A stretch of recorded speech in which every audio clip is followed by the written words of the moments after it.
This story is called Imagine by Juan Filippo Herrera, illustrated by Lauren Castillo.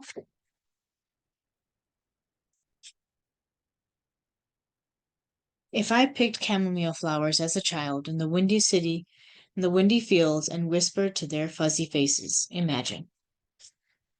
If I let tadpoles swim across my hands in the wavy creek, imagine. If I jumped up high into my papi's army truck and left our village of farm workers and waved adios to my amiguitos, imagine. If I let the stars at night paint my blanket with milky light with shapes of hungry birds while I slept outside, imagine what you could do. If I helped Mama feed the hopping chickens and catch the crazy turkey in the front yard of our new village, imagine. If I walked through the evening forest at the top of a mountain with a silvery bucket to fetch water from the next town, imagine. If I moved to the windy city of tall, bending buildings and skipped to a new concrete school I had never seen, imagine. If I opened my classroom's wooden door not knowing how to read or speak in English, imagine.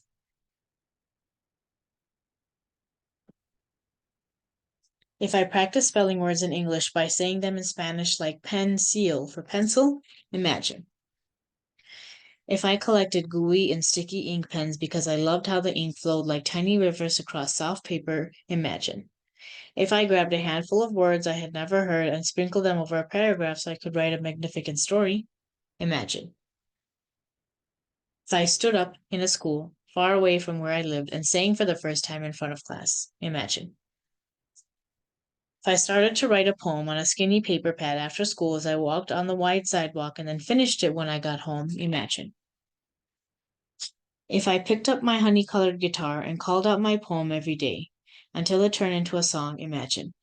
If I gathered many words and many more songs with both of my hands and let them fly over my mesa and turned them into a book of poems, imagine.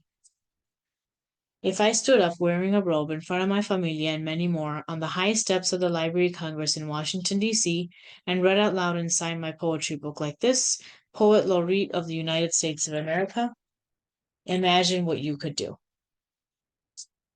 The end.